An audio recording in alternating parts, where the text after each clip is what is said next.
If you're looking for a wireless microphone for speeches, presentations, and lectures, a microphone that offers great sound and that is easy to set up, use, and control, check out EWD, evolving with you. If you're a singer or a musician, and if you're looking for a wireless microphone that offers great sound, a microphone that is easy to set up and that guarantees your freedom on stage, check out EWD, evolving with you.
If you're looking for a wireless microphone for speeches, presentations, and lectures, a microphone that offers great sound and that is easy to set up, use, and control, check out EWD, evolving with you. If you're a singer or a musician, and if you're looking for a wireless microphone that offers great sound, a microphone that is easy to set up and that guarantees your freedom on stage, check out EWD, evolving with you.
If you're looking for a wireless microphone for speeches, presentations, and lectures, a microphone that offers great sound and that is easy to set up, use, and control, check out EWD, evolving with you. If you're a singer or a musician, and if you're looking for a wireless microphone that offers great sound, a microphone that is easy to set up and that guarantees your freedom on stage, check out EWD, evolving with you.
If you're looking for a wireless microphone for speeches, presentations, and lectures, a microphone that offers great sound and that is easy to set up, use, and control, check out EWD, evolving with you. If you're a singer or a musician, and if you're looking for a wireless microphone that offers great sound, a microphone that is easy to set up and that guarantees your freedom on stage, check out EWD, evolving with you.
If you're looking for a wireless microphone for speeches, presentations, and lectures, a microphone that offers great sound and that is easy to set up, use, and control, check out EWD, evolving with you. If you're a singer or a musician, and if you're looking for a wireless microphone that offers great sound, a microphone that is easy to set up and that guarantees your freedom on stage, check out EWD, evolving with you.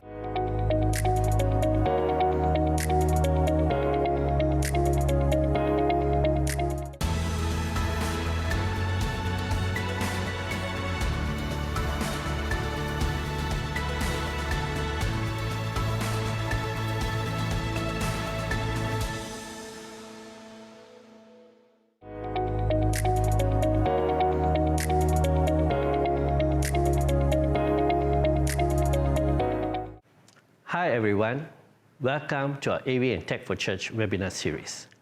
Today's topic is on fundamentals and a practical approach towards EQ techniques. Our presenter today is none other than Robert Su, founder and principal consultant at Cogent Acoustics. Do take note that your audio and video have been disabled, and the only way to communicate with us is through the Q&A function on the right of your screen. Please do use the same function to send us your questions in relation to today's topic, and we will get to them after the presentation. We also like to encourage all of you to follow our AVnTech4Church Facebook community page, as we will put up the past webinars and other resources in that page. Do note as well that we'll be taking a very short break in between the presentation to run our quiz, where you can win some great prizes. Today's webinar will not be possible without our sponsors, Harman Professional, Sennheiser, and Shure. All right, let me hand you over to Robert for the presentation. Thank you, Thomas. Hi, everybody. It's been a while. I think the last time I did my last session was last year, and a lot of things have happened since. I was down with COVID to begin with, and I've just recovered a few weeks ago. So if today you hear my voice is a little bit hoarse, please don't adjust your sets. It's fine. It's just that my voice is a little bit on the rough side and it's a little bit deeper. So Let me just continue with today's session. Today we're going to talk about the fundamentals and a practical approach towards EQ techniques. This is one of those very interesting topics that everybody wants to talk about, but it's actually quite challenging to present, especially over a webinar. But let me just go on with the slides. Now, first of all, what is EQ? All right, EQ is basically short for equalizer, or equalization as used in sound systems. So for the purpose of today's discussion, the EQ function will be referring more to the sound mixer channel EQ, because there are other EQs like for sound system setups and so forth. So we are referring more to the sound mixer. Let's just address this. What is EQ typically used for? Many purposes, all right? Let me just list out a few of them, the common ones. Like for example, typically they'll be used for sound sweetening or enhancement. So you want to make my voice or your voice sounds a little bit better, give it a bit more bass, a little bit more clarity. Maybe you want to sound like a DJ and things like that. And then for instruments, you want it to be a little bit clearer, right? A little bit warmer. So there are a lot of descriptions to sound enhancement. So EQ can help you do that if you do it right. Another use for EQ, possibly a lot of people do not think about this, is to adjust to the tonal characteristic of various microphones and the sound output devices, especially loudspeakers. You'd be surprised if we're going to use a different types of microphones, even on me. Right? If I were to use, like right now I'm using a head-on microphone, if I were to switch to a handheld, or I'm going to talk to a gooseneck microphone or a lavalier, it's going to sound a lot different. And you have to use EQ to kind of contour it and make it sound natural or better for me. So EQ will help you go in the right direction. You'll be surprised, even if you use a handheld mic. Right? So right now on the slide, I've got like 5 different models of handheld microphones. If I were to use each one of them and speak to you today, you'll find that when I switch from one microphone to another, my voice, the tone would change. And you'll be wondering what is happening there, because every microphone has got a different tonal characteristic. So some may suit my voice, some may not. And if that's the only microphone I have today, I may have to EQ it a little bit to make me sound more natural or better for recording. So that's one of the reasons why we need to use EQ. And another thing is the sound output devices like our loudspeakers, whether it's for our headphones or for the front of house loudspeakers. You'll be surprised that a lot of them sound very different from one another. With the same person and the same microphone, if you go around and use it in different auditoriums with different setups, you'll find that your voice will be very different, or the instrument will sound very different. And you have to use the EQ to kind of contour it and tune it, right, to suit that place or suit that material at the time. Okay, so these are some of the very important uses for EQ. And another one is blending and creating layers in sound mix. Many of you who attended my last webinar session, which is on streaming mix, you would have heard how I put voices together, instruments together, and a lot of times I have to make use of EQ to try to make the voices blend together better, to help the worship leaders stand out a little bit more over the backup singers and things like that. So let me just give you a refresher. So what you see on the slide right now is this black guy, he's actually the worship leader, and then surrounded by these 4 gray guys, right? They will represent the backup singers. This was the graphic that I was using in my last presentation. So this illustrates, very often we find that we have this clash or the competition between the backup singers and the worship leader, and they're all kind of crowding the same space. Now, how do I kind of put the backup singers at a different level, at a different layer, by using EQ? In my last presentation, what I did was to put at least the high-pass filter to kind of cut off the lows, and I wanted low frequencies, and then I added an additional cut in the low mids, and then I enhanced the highs a little bit, just to make the backup singers kind of lay back a little, but yet remain very clear. So with this EQ, right, I can kind of convert the layering, the imaging, right, to sound like this. I know I can't let you hear it right now, but I'm going to play it through my mixer. So this graphic actually illustrates the worship leader being the main person up front, and the backup singers now a little laid back. But does that mean you can't hear the backup singers? That's not true. So now I'm going to demonstrate to you using a male backup vocals. Let me play this for you through the mixer. So this is the original voice without the EQ put in. Right, you can see that it's still very round, very a little bit muffled to the same extent.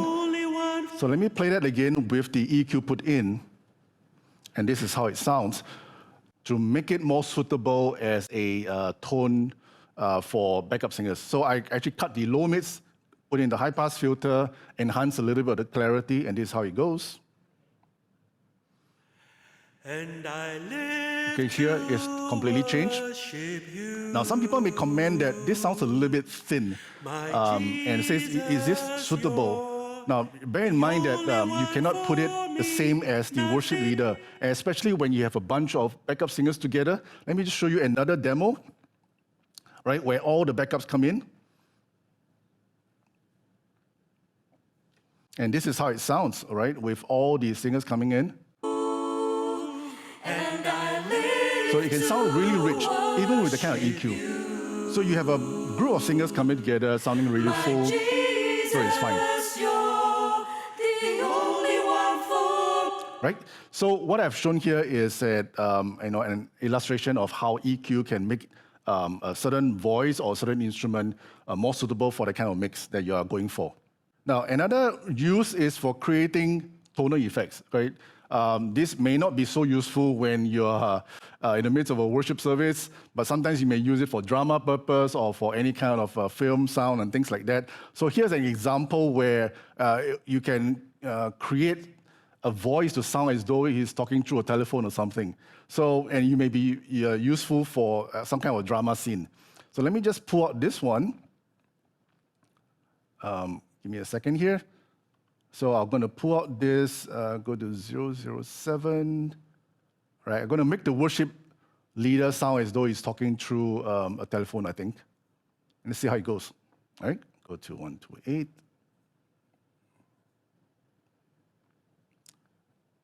So let me play that. Father, we want to say that even as so you've now been you so hear that faithful it's to tone. us, It sounds as though he's respond. talking through the phone. we want to say that, Lord, we want to Okay, love this you may not more be deeply. appropriate for a worship We want to be service, but faithful like I to say, it can be used for other purpose, right? Or maybe this worship leader was late for my service, and soul. the only way you can lead worship is through the phone. Okay, so this could be an I example. confide in you But through this is an all example my of how darkest EQ moments. can help you contour the sound to make it different, right? To make it fit into a certain application or scene that you want to create, right?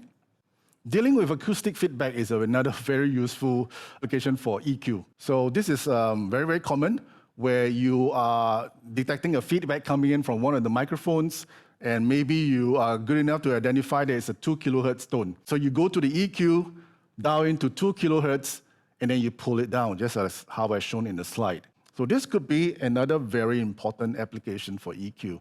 And there are possibly many other users, probably you can think about it. Now, the concept behind the equalization process for vocals and musical instruments is actually quite simple. Let me just go through this.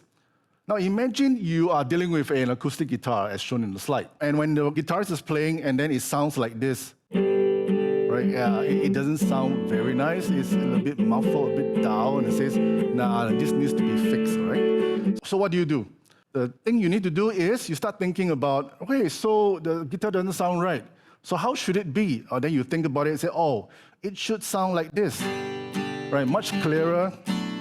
Let me just bring that a little bit louder. Okay, I can just edit it. So this sounds a lot clearer, a lot better as an acoustic guitar. So what do you do when you have that mental image of the guitar sound? So you translate that to EQ, you adjust it, and then so that you get the final result sounding close, right, to the desired sound of the guitar. Right, just like this. Very simple, right? So the equalization process is actually quite simple. But then again, why do we still struggle with EQ? I think that's the reason why we're going to address this. Now, today's session is just an hour or so. There's a lot to talk about, and I really want to cover as much as I can. So I'm going to speak really, really fast, all right, in spite of my throat condition, but I'll try. All right, so I hope you can kind of follow me along. All right, so the first thing is, most of us are unfamiliar with the EQ parameters. Now, what are they? What do you mean by EQ parameters? Okay, and then we are unable to identify or relate with different frequencies or tones. Unfamiliar with what the final or target end result should be, and the process of getting there, and the lack of guidance and practice on the EQ process. Now, these are the four main things I can think of as to why many of us are still struggling with this EQing. Now, as I mentioned, this EQ process is actually not easy. To properly learn about sound equalization can actually take weeks to months, literally. Some people may take longer. Of course, if you are fast, you can go within days and you are good. But to practice and master the skill will probably take months to even years. For me, I've been in this line for, 3 decades or more. And today, I'm still learning some of the finer points on how to do equalization when I do a sound mix. So it is something that you will have to nurture, practice, and get it right. So don't get too impatient or don't get too discouraged when you can't get it right after today's webinar. So take what you can get from today's session and then go back and try it out. Now let's talk about the first point about why we struggle with EQ, and that is being unfamiliar with the EQ parameters.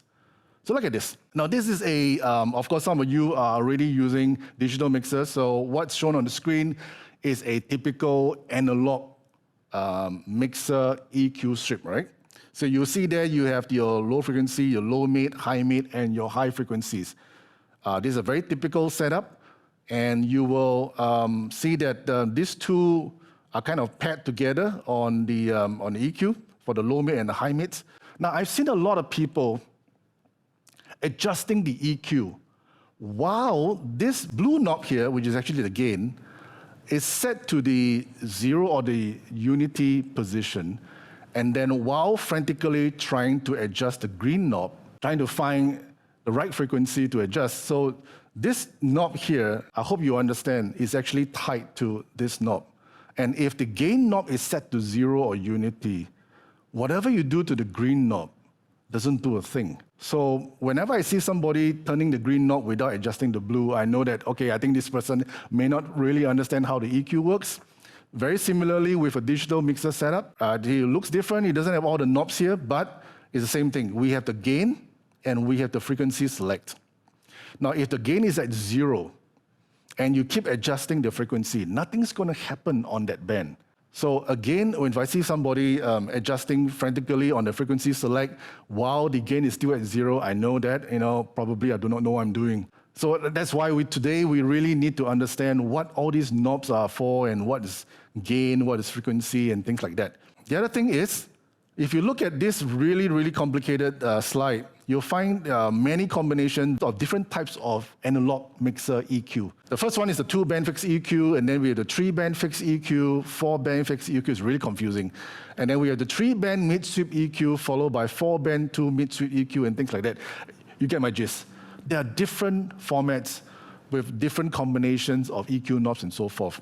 I think it's very important that we first understand what is this gain thing, what is this frequency select, and especially when you go to a parametric EQ, and this thing called bandwidth or Q, or factor Q. What are they? So on a digital mixer, probably it's easier to see and understand this concept. So if you look at this setup here, which is similar to the mixer I'm using right now, all right, firstly, you'll understand that this is actually a 4-band EQ. Okay, because we have the low frequency, the low mid frequency, high mid, and high frequency. So there are 4 selectable frequencies that you can change on that channel. Then the thing you need to understand is there's this thing called bandwidth or factor Q. Okay, what is that? Basically, this is talking about this, how wide this bell is. All right, and I'm going to elaborate a little bit more about that later. And then we have the frequency select, very important. And we have the gain level adjustment. Now, some people are still very confused about what is this thing at the side. It looks like a tuning fork. Now, whenever you see this symbol, this represents what we call shelving EQ. Now, shelving EQ is very different from a parametric. And what you see here, this is almost like a shelving. And on this side here, this is shelving. So you see this has been selected, and that's the reason why there's this little bump here. Okay? So this is a shelving EQ. And shelving EQ doesn't have that bandwidth or Q parameter to adjust. Then this is the full parametric. Okay, so this little diamond-shaped icon here represents a full parametric, and this is representing this is a high-pass filter, and the one on the right is called a low-pass filter. Now, what's bandwidth or Q? Now, this is very confusing for some people. Depending on which mixer you have, whether it's an analog mixer or a digital mixer, especially with digital mixer, some uses bandwidth as a controlling parameter. And the other one, some other mixers uses Q.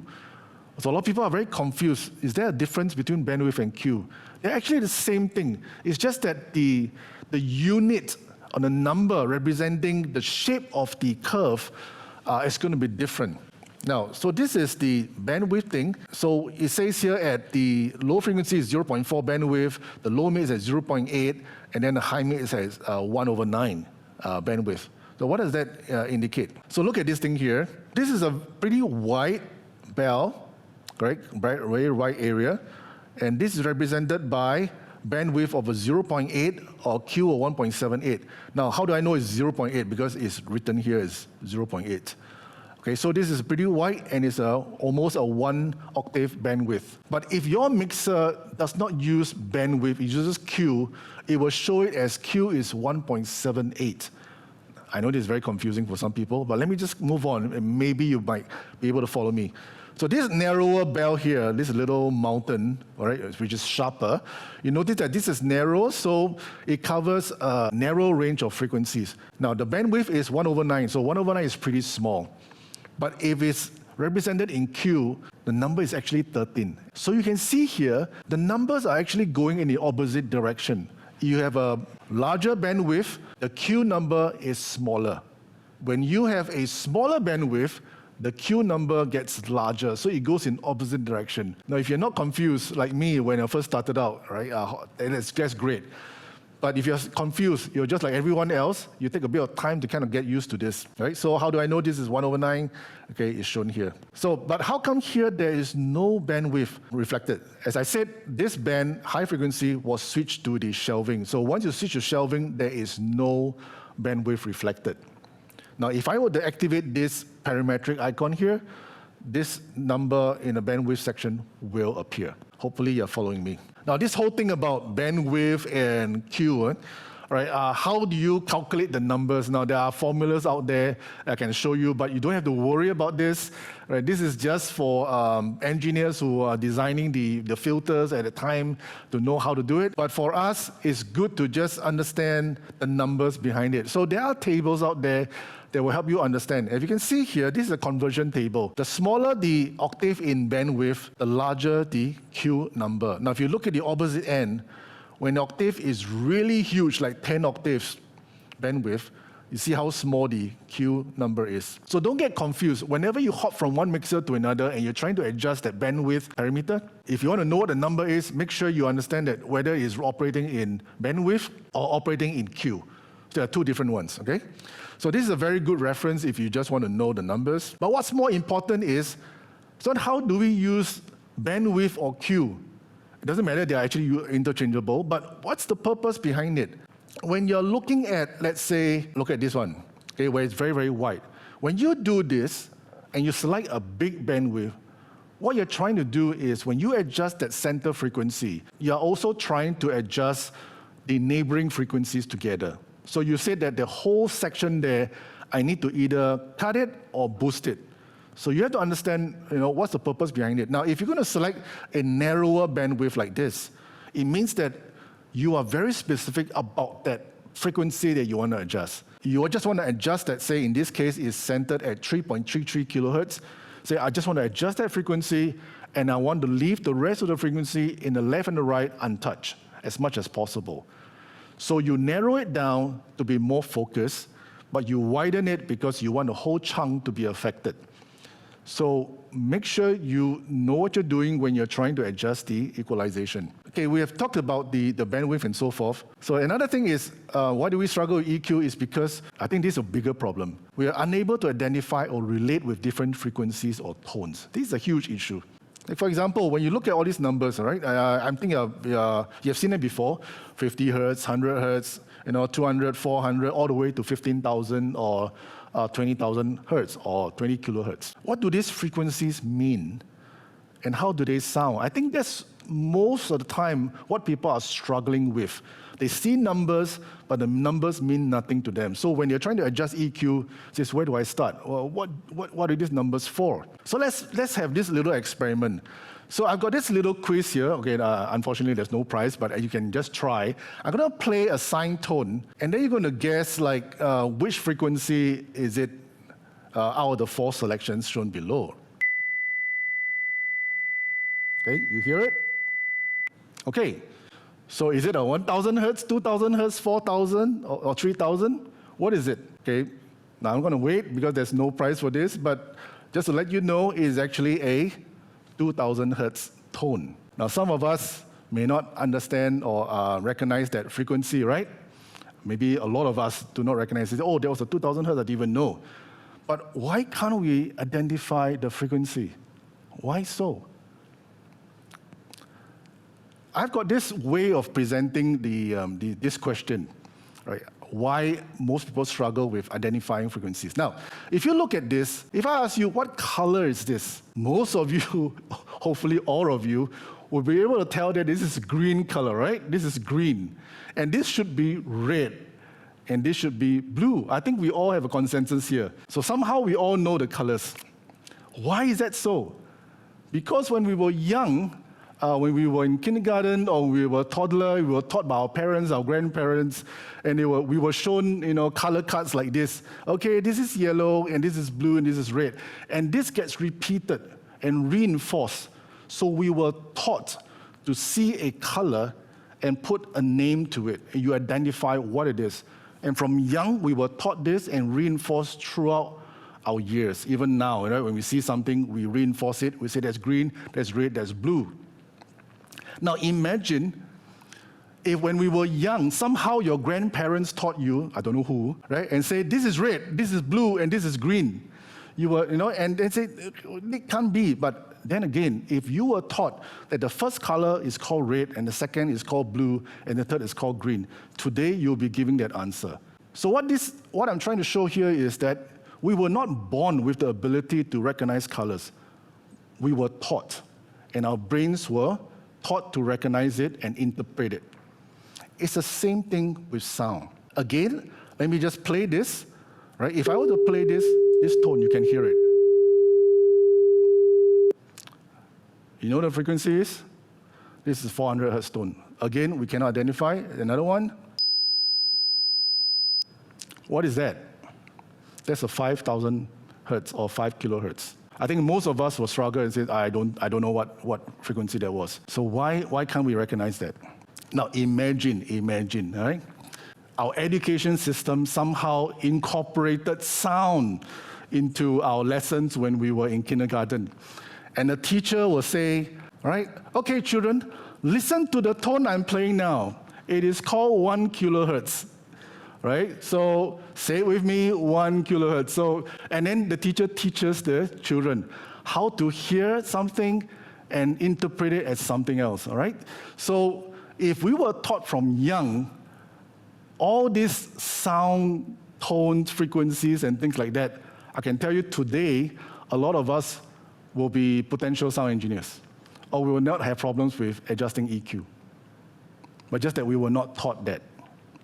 So that's why we struggle with it. Right? So if you're struggling with it, it's not your fault. It's just that you were not taught.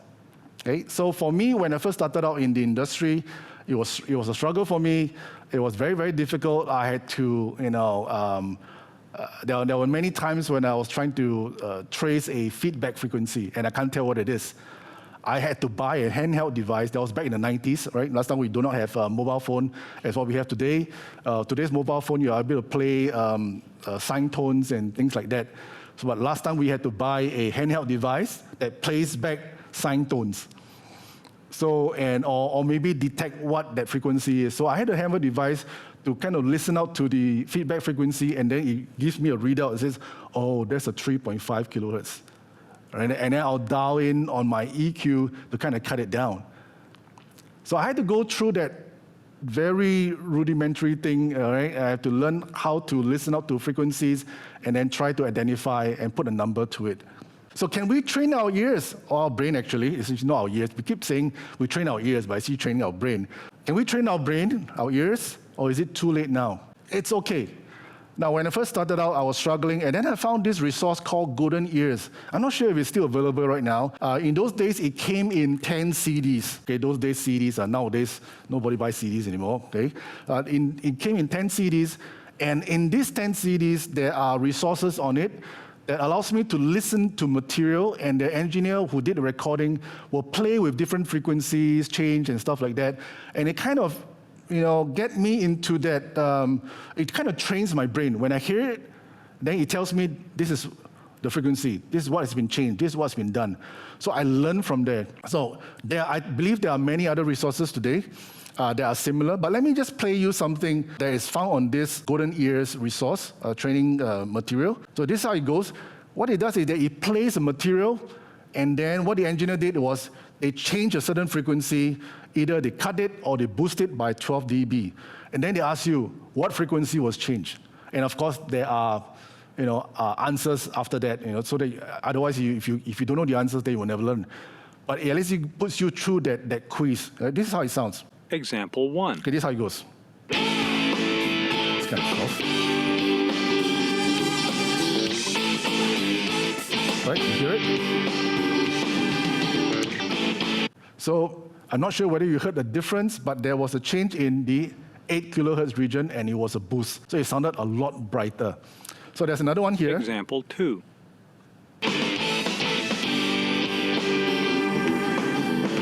Notice the change? Right? Then it's put back to normal. So what has changed? So of course you try to guess, and then you make a mistake, but it tells you the answer, and the answer is there was a cut in the 4 kilohertz. So if you do this enough, in fact, there are tons of exercises on this resource. If you do this enough, somehow your brain will be conditioned that when you hear something, you recognize that, there was a 3 kilohertz thing, there was a cut, and things like that. So the next time when you are doing a sound mix, and you hear something, says, I think there's a missing 3 kilohertz there, and I need to put it in. You know exactly how to dial into that frequency, and you boost it up. So these are training that you can go through, to get yourself to where you want to be as far as EQing is concerned. Okay? So there's another one that's 500 hertz, and I won't play that because of time. Where and how do we apply them? That's very important. On the internet, you can find tons of resources about what this frequency can translate to for instruments, for vocals. I'm showing you just one example. Doesn't mean it's the best thing out there, because you may find 10 different resources out there like this, showing you different frequencies relating to different sounds. Some of them may differ a little bit, right? Depends on who writes it. So, but the best is try to experiment for yourself. But these are just some guidelines for you to see. So these are great. You can do a screenshot now if you want. Now, what's more important is once you know the sound of certain frequency, how does it apply? So this is just one example that I like to teach my students, and this is a very, very common one. If someone sounds very nasal, have you ever come across that kind of situation where the preacher, the pastor is talking over the mic, and then he says, why does he sound as though he's having a cold? So why does it sound like that? Can we fix it? And when I hear that, I know there's a certain range of frequencies that may make him sound like that. Or maybe that Sunday, he was really having a cold, and he sounds like this. It sounds like he's having a blocked nose. But are you going to let it be and just, let him sound like someone having a cold throughout the whole sermon? You can actually fix it and improve it. And somehow, sound-wise, cure him of his cold. Right? And one of the things you can do is you can dial into a certain frequency, you cut it down, and suddenly he sounds less nasal. Try it. But for now, can you make a guess which frequency it is? The answer is this. Typically, they're around the range of 400 to 600 hertz. And if you dial in there, you cut it down, suddenly you cure him of his cold. Right? It's kind of funny, but it works. So try it. Now, this is just application. So once you start to understand different sounds of different frequencies, it's where do you apply? So you can apply it to bass guitars, piano, singers, violins, and whatever it may be. So this is how you learn it and you apply it. So let's move on. Another problem is that we are unfamiliar with what the final target or the end result should be, and how do we get there? That's one of the struggles that most of us are struggling with. But before we go there, let's take a break. So now I hand the time back to Thomas. Thank you, Robert. Hope you have found the presentation beneficial so far. We will be switching to live in a moment for the quiz where you can win some fabulous prizes. Please give us some time as we do the switch.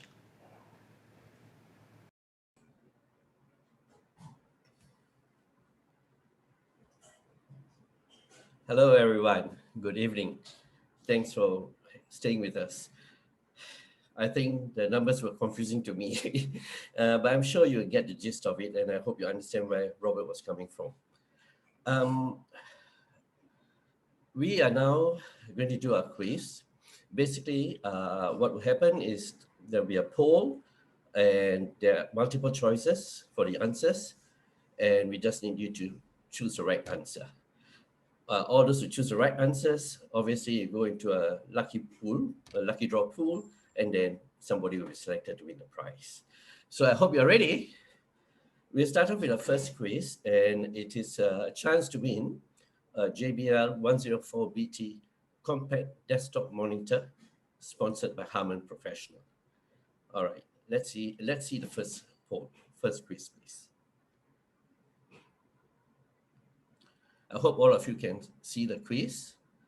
It says, the question is, what is the warranty period for JBL Professional portable PA products, the Eon 1 compact, Eon 1 MK2, and PRX1?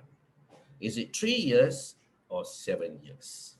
So I'm going to give you some time before I do a countdown to pick the right answer, or pick your answer.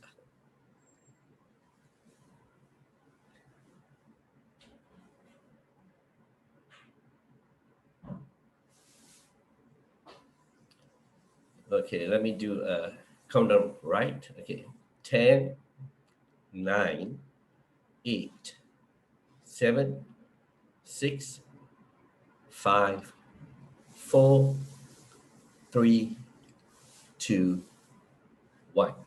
And we are closing the question. So if you had chosen 7, then you are in with a chance to win the JBL 104BT compact desktop monitor. Okay, so let's go on to our second quiz.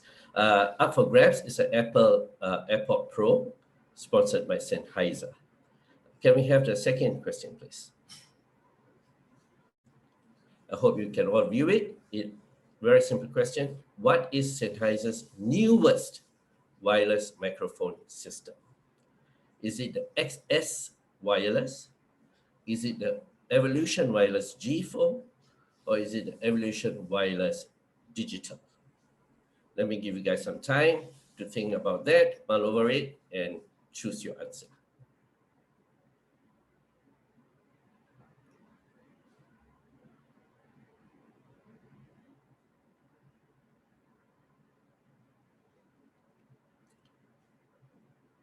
Okay, let me do a countdown, right? 10, 9, 8, 7, 6, 5, 4, 3, 2, 1, 0. Okay, and our final quiz is a chance for you to win a Shure MV7 USB podcast microphone, sponsored by Shure, of course. So let's have that question now. Name one of the 2 major components of a wireless mic system. Is it transmitter or receiver? Tricky question, just to let you know. All right, let me give you some time to think about this.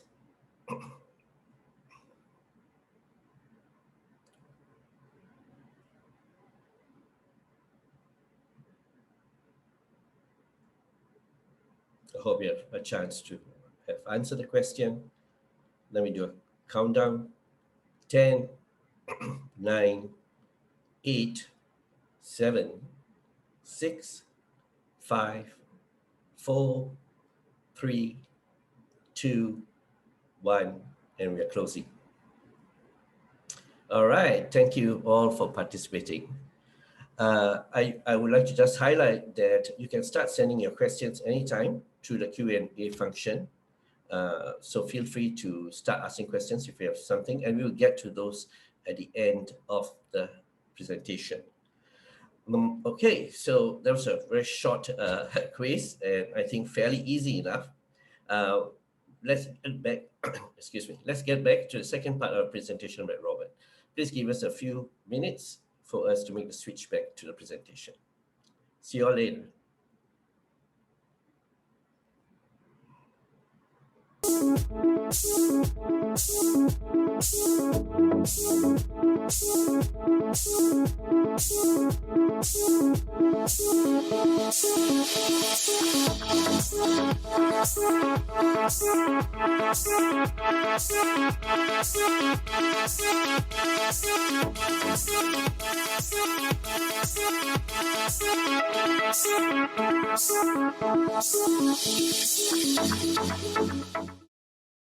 If you're looking for a wireless microphone for speeches, presentations, and lectures, a microphone that offers great sound and that is easy to set up, use, and control, check out EWD, evolving with you. If you're a singer or a musician, and if you're looking for a wireless microphone that offers great sound, a microphone that is easy to set up and that guarantees your freedom on stage, check out EWD, evolving with you.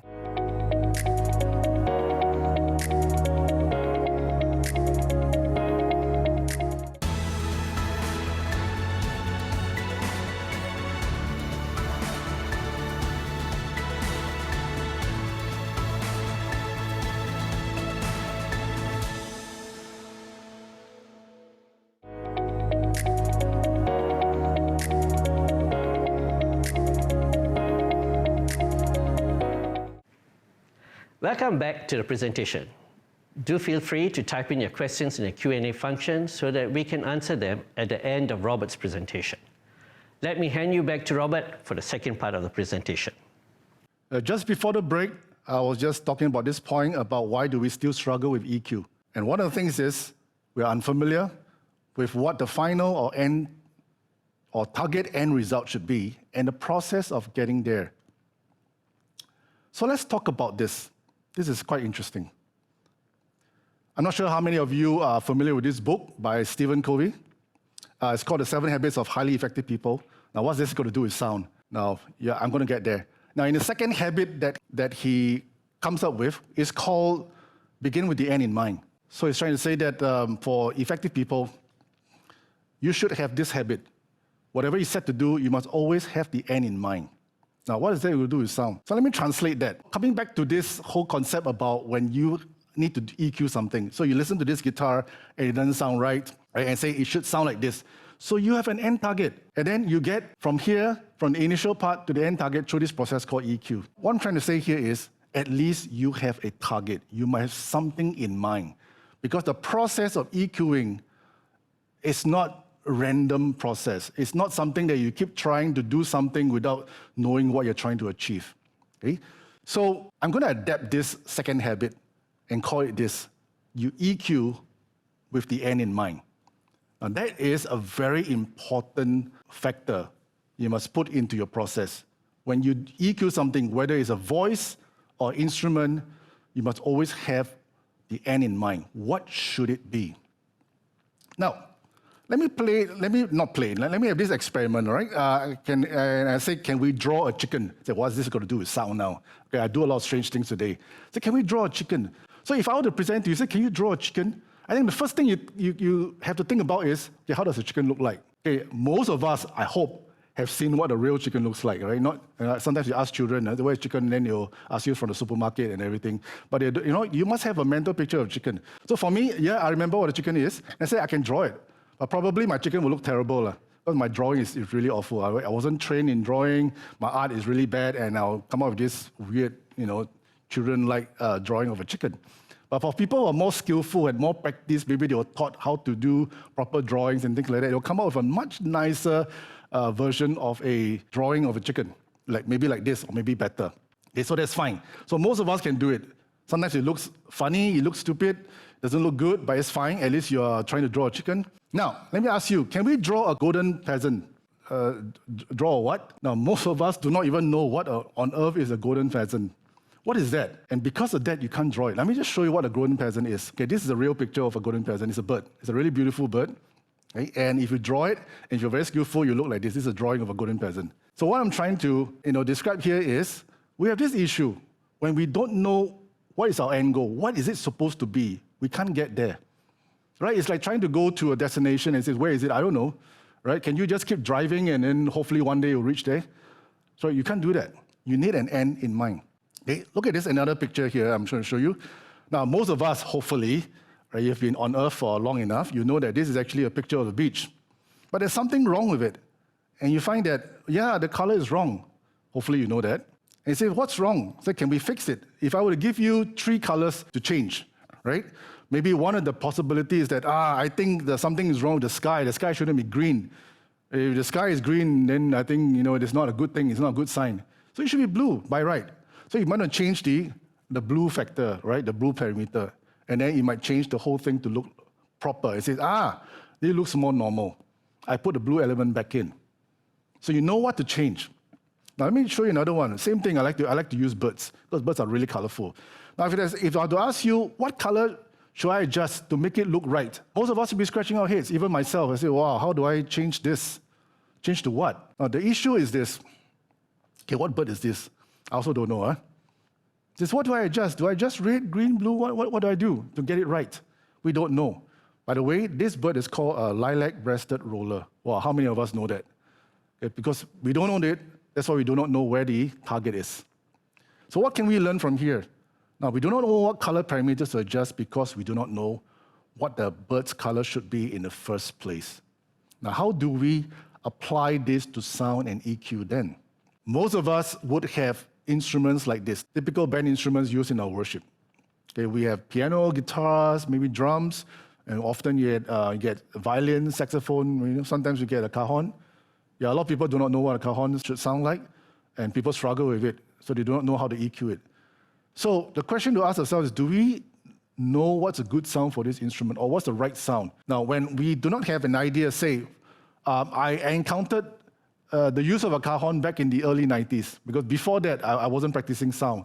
So there was this group, Integrity Music, they came in and do a worship concert, and then the percussionist, Alex Acuna, brought in a cajon. And I was a very young rookie engineer at the time. I look at that box, it's like, what is that? I didn't know how to mic it up, I didn't know how it should sound, so that was the kind of struggle that I had.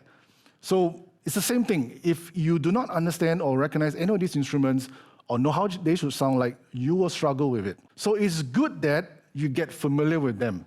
So I spent a lot of time listening to music, working with bands.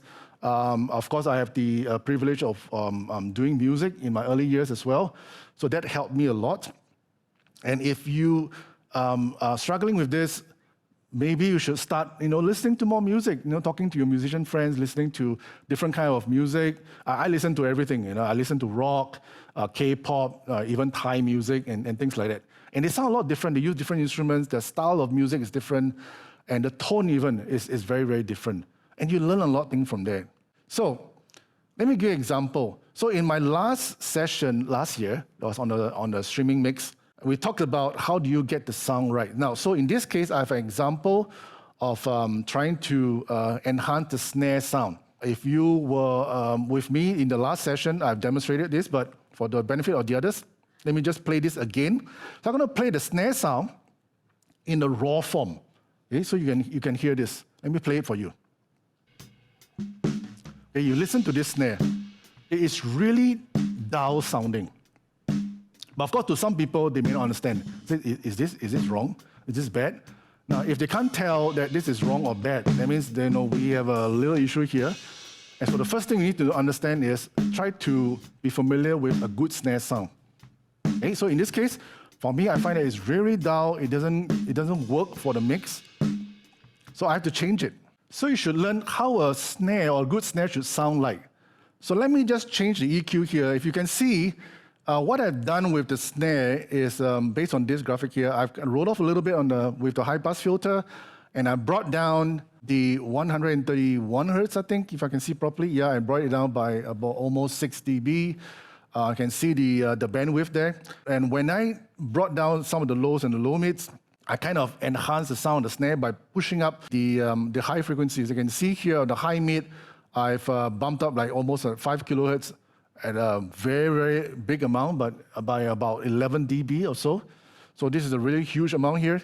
And then what I've done is I make the dull sounding snare to make it sound a lot more brighter, and it fits and cuts through the mix much better. So let's listen to this again while I change this 1.8. So now the snare, okay, let me just go back again. I'm going to show you the transition of how it sounds like. So this is the original snare, right? Really boring. Now let me just change to this EQ that I've just shown you. Okay, you can hear a huge difference. Okay, what I've done is I put down the lows and the low mids, as you can see from the graph, and then I bump up the 5 kilohertz range by quite a lot, about 11 dB, and this is how it sounds like. Okay, and of course, if you want to further enhance it, which I'm going to talk about in my next session, I'm going to talk about compressor, limiters, and effects. So I can enhance it by applying compressor, gate, and effects, and this is how it sounds eventually. So a lot different, huh? So from the original snare sound that sounds like this, I'm going to jump into the enhanced sound. So this is the original, very dull, bland sounding snare. And then I will go to this. Okay. Huge difference. Same snare, but just with a little bit of tweaking on the EQ and applying some good measure of compression, gates, and effects, a much more exciting, much more livelier snare. Okay, so this is one example. Lastly, why do we struggle with EQ? Because most of us may not have the kind of guidance and practice on the EQ process. A lot of us are volunteers. From my experience, most volunteers will probably serve once a month or maybe even less. So the amount of exposure, the amount of time that you are given to try to play with EQ and things like that is very, very limited. So that is where or why we struggle with EQ. Now, what do we do then? Well, EQing is an art that needs to be taught, honed, and get lots of practice. Seriously, just like playing an instrument, you really need a lot of practice for EQing. But please, don't practice during a church service, not during worship, or especially when your pastor is preaching. Right? I know a lot of people say, hey, can we just try a different EQ on this preacher while he's talking, and then you hear his voice change over the speakers. Now, please don't do that, right? He's going to irritate the pastor. It's going to drive people crazy. So then what do we do then? When do we practice? We can practice during, of course, rehearsals. Rehearsals are a great time to practice. If you, working together with the worship band and things like that. Now, what about your pastor? What can you do about that? And you can play recordings. The nice thing about digital mixers today, you can do a lot of recording and you can play it back, which is what I'm doing right now with my laptop. I'm playing through a multi-track. I can play back all the instruments, whatever that was recorded during a church service. So you can do that. You can play back a recording of your pastor. Maybe you had a problem trying to fix his voice last Sunday. You just can't get it right. You can play it back. And then you can play it back through your mixer, the same mixer, through the same sound system, and you can try to tweak the EQ and say, can I change this? Can I change that? So that's one way you can practice. Now, if you want to practice for the band and so forth, do what I did. Play it back through a multi-track, and then you can kind of learn how the various tones can affect different instruments. So a setup like this, like I just described, you can record your worship team through your mixer onto a multi-track, and then you play it back. You can play it back another time, on a weekday or another night, and you can safely start practicing on EQing and mixing and so forth. So The resources are there, just make use of it, because a lot of digital mixers today are very, very powerful and allow you to do this. So take the opportunity. Let me just walk you through a step-by-step guide to the equalization process. Now, this is where it gets a little bit interesting. I've tried to put it into a flow diagram, right? And hopefully you can kind of see it clearer from there rather than just letting me describe it to you. Now, first thing you need to do is, okay, now this is a discipline that a lot of people may not have, but I always encourage it. Before you start any EQing process, whether you start a new service, start a new rehearsal, it is always a good discipline to reset or normalize the EQ. What do you mean by that? Now, if you pull up your scene and then you find that, okay, for the, I think this was a snare EQ, and you find that someone's already set some EQ on that channel. Now, one of the things I like to do is I want to flatten it, to put it back to normal. I do not rely on what EQ settings there were the week before or the month before. So what I mean by that, if it is, I will switch off the high-pass filter, I'll flatten the boost and flatten the cuts to make sure that they're all back to a normal line, a flat line. Something for me to start with. It's like a blank piece of paper. Right? So that is a very good discipline to have. Do not make use of whatever there was already because it might be wrong in the first place, and someone did it for another person. Right? Okay? If you have done sound long enough, you'll find that the same microphone on 10 different people will sound very different, and you have to change the EQ anyway. So you can't really rely on what was being said the previous week. So it's good to normalize the EQ. Then always listen to the sound. EQ with your ears, not with your eyes. And now I know a lot of sound techs, they like to stare at the numbers on the screen. Listen to the sound and let it tell you what needs to be changed. Don't look at the numbers. Now, if something needs to be boosted, like in this case, the snare, you notice that I boosted up by 11 dB. Some people are so afraid, and they'll tell me, hey, it's really very high. It's already at 11 dB. Is it okay? I said, don't worry. The EQ doesn't feel any pain. It's fine. As long as it's needed and you need to boost it up by another 12 dB or so, go ahead and do it. Do what's necessary. So don't worry about what's the numbers there. If it needs that kind of boost, if that's the correct frequency, just dial into it and change it. Now, apply EQ cut where necessary to remove undesired tones or sounds. Typically, that would be the first step to do.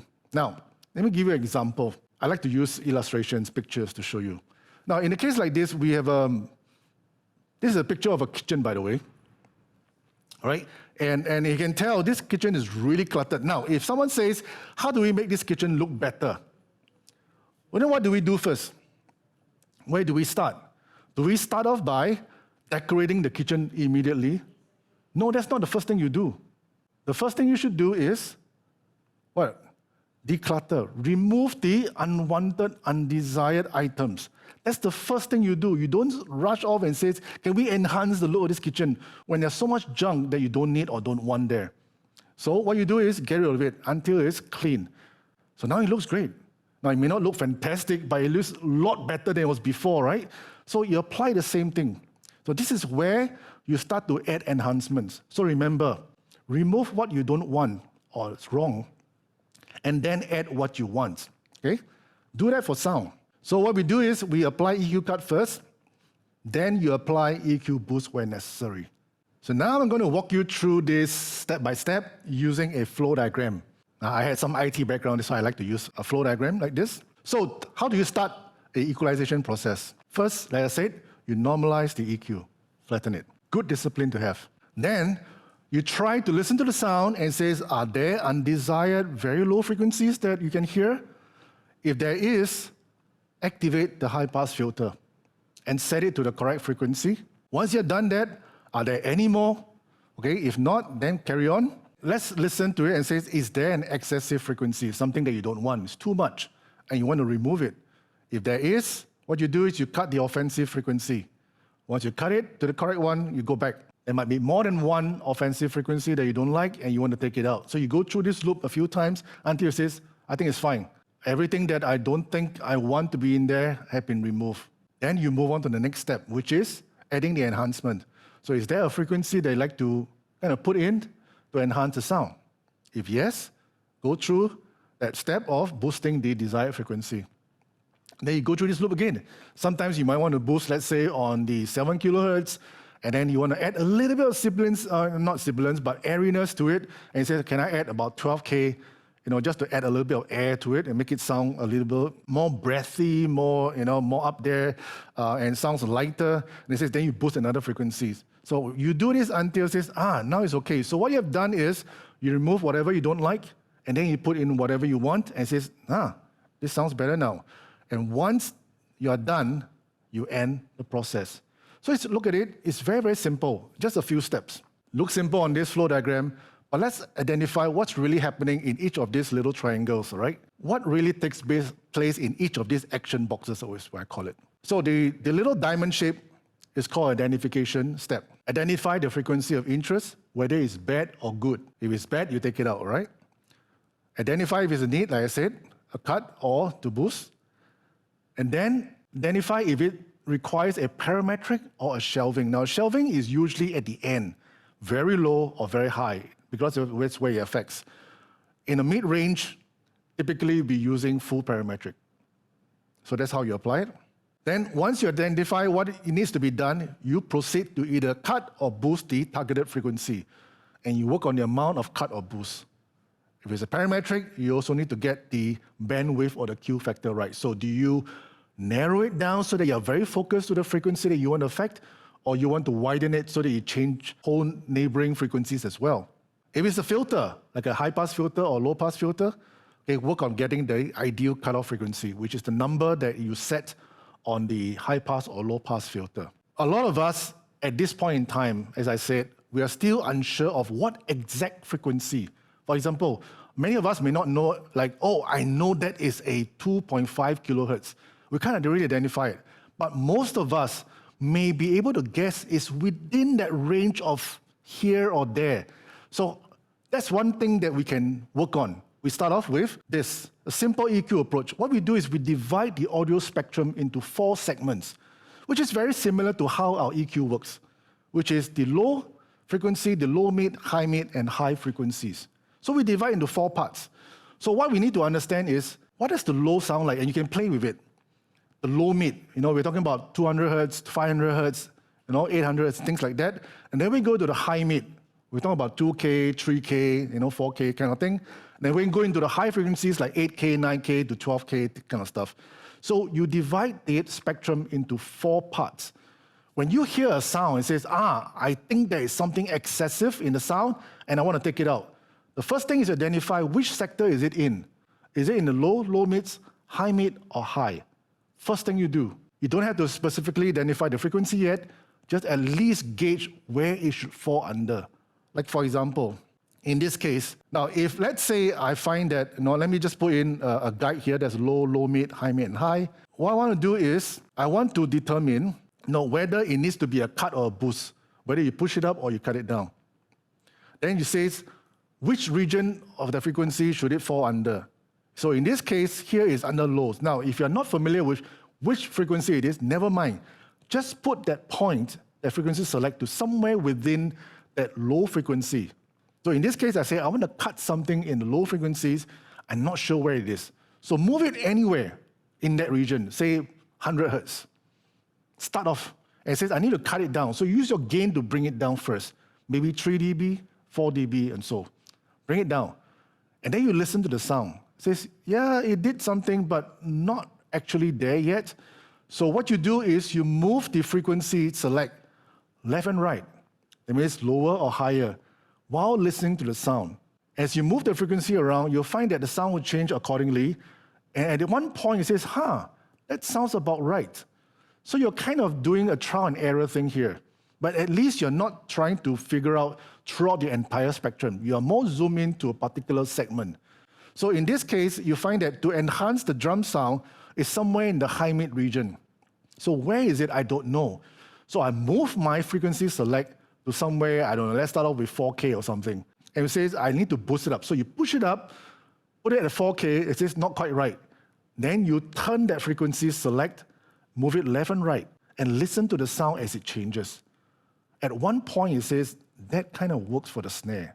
That sounds a lot better than before. Right, so this is how you kind of do trial and error. and trying to find that frequency that you're trying to change. And if you do this long enough, many times, after maybe weeks, months, years, you're able to straight away think, I know what that sound is, because you've done it so many times. And then you cut down on your trial and error process, and you're more focused and more pinpoint. But for now, just for starting, if you do not know what frequency to start off with, divide into 4 segments first and start from there. So this is usually a guide, right, that you can follow. So in this case, the bandwidth, same thing. Maybe you found the frequency is correct, all right? And then say, but it's kind of changing too much frequencies. Can I kind of narrow it down or broaden it if I want to change more? So this is where you change it. But at least you know what frequency you're trying to change. And then you adjust the gain. Maybe sometimes you boost the high mid, in this case, by too much, and you want to bring it down. So you do a step-by-step EQ process.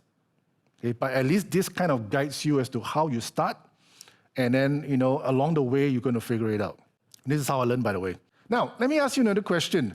What we are talking about is, try to find the EQ, then try to fix it, and so forth. But let me ask you, if, let's say, in this case, you're dealing with an acoustic guitar again, and you need to adjust the EQ of the guitar, because it doesn't sound too good, maybe it's a bit dull. Before you start to work on the channel EQ, ask yourself, is there something I can do before that we can kind of make it better? Yes, there is. We can kind of fix the source first. So a lot of times, a lot of people may not understand that acoustic guitars, or a lot of guitars and keyboards even, there are EQ settings on the instrument itself. There's high, mid, low, sometimes it's called presence or whatever it is. And you can kind of adjust the sound on the instrument first to try to make it as good as possible. So what you do is you start off your channel EQ on your mixer flat, listen to the sound, and work with the musician to try to adjust the tone on their instrument. It could be on a knob on the guitar body, or it could be a slider on the guitar body, whatever it may be. On the keyboard, it's got some electronic settings. Check it and see if you can improve. Something I did last week in one church, same thing, I work on the piano player, I work on the settings on the piano, and I work on the acoustic guitar. It changed so much of the sound that I only had to do a little bit on the mixer to fix it. So always fix the source first. Great. Whether it's musical instruments, in this case, all of them have got some settings on the instrument itself, always get the best source sound first. Now, even with miking, a lot of people may not know this. If you're miking your guitar amp, by moving the mic around, you're going to get such a wide variety of tones. So before you fix the tone of the guitar on the channel EQ, play around with the mic position. Snare, it's the same thing, right? The closer you go, right, as you go closer, you're going to get proximity effect. You're going to build up on the low frequencies, and you bring it further away, you're going to cut down the lows. So a lot of things you can actually affect the tone even before you do anything on the mixer. So that's one of the best things. Vocals, the same thing. If you bring your mic real close, you're going to get proximity effect. So you get a lot of lows built, like 150 hertz, 250 hertz. Right? By bringing it further away, say, hey, whoa, suddenly it's gone. You didn't even touch anything on the mixer. So there are certain things you can do even before you start the EQ process. And that's actually a better way of doing it. You fix the source first, because you cannot really fix a bad source. In this case, it's not really a bad source, but not a good sounding source with just EQ. Fix the source first, and then use the EQ on your mixer to enhance it. That is a better way of doing things. A lot of people ask me this question, because with digital mixers, they're so powerful, and a lot of them are loaded with what we call presets, EQ presets. So they got EQ presets for snare drum, kick, bass guitar, even female vocal, male vocal, and things like that. And yeah, they are a fantastic resource. And they ask, is it advisable to use that? Now, you can try it, but most of the time I don't use it. Because, like I said, every microphone is different. Every vocal is different. So my voice, I've got a camera crew right in front of me. There's this nice gentleman who's doing my shoot right now. If I were to pass my microphone to him, probably it'll sound different, right? And I cannot use the same setting, but we are guys. So does that mean, what happens to the preset then? It says male vocal. But that's a very generic setting. And it really depends on what they were setting it to, which microphone and which voice that was appropriate. So you can try it, but most of the time I do not like to use it, because many times it may not work properly. So I would strongly encourage you go through the right process, learn the fundamentals of EQ, and then do the right thing and get the right sound for your needs, okay? How about previously saved EQ? Because it's very common. With digital mixers, last week was, let's say, worship team B. So with a different set of musicians and singers. And today, this Sunday, is worship team C. Can I recall back that setting and use it for today? Now remember, guitar sounds different. So different guitarists will come in with different guitar setup, and it will sound different. The singers coming in will be different as well. So I cannot really use previously saved settings. Or I said, very common again, very common scenario. Can I use Pastor Edward's EQ setting for last week? Right. One golden question I asked him is, asked the sound crew is, last week what microphone was he using? Or he was using a handheld. It's fine. But what microphone is he using today? Or he's using a lavalier mic. And straight away I said, forget it. It's not going to work. Because got two different microphones, they're going to sound completely different. You cannot use his save setting for last week. So think about this. Another golden question is, should we use headphones to do our EQing? I've seen a lot of live sound people, put on headphones and start EQing, and to me is not really right, because you are trying to set the sound right for the main front of house speakers, not what you hear on the headphones. Headphones are great for troubleshooting and finding out what's going on the individual channels, but when you're trying to do a mix and trying to get the sound right for everyone, the audience or the congregation, and it sounds right in the mix, you have to listen to what's really coming out through the main speakers, not your headphones. Now, unless it says, okay, it depends. If you are mixing for live stream and everyone else is on headphones, most of them, all right, earphone headphones, they say, okay, fine.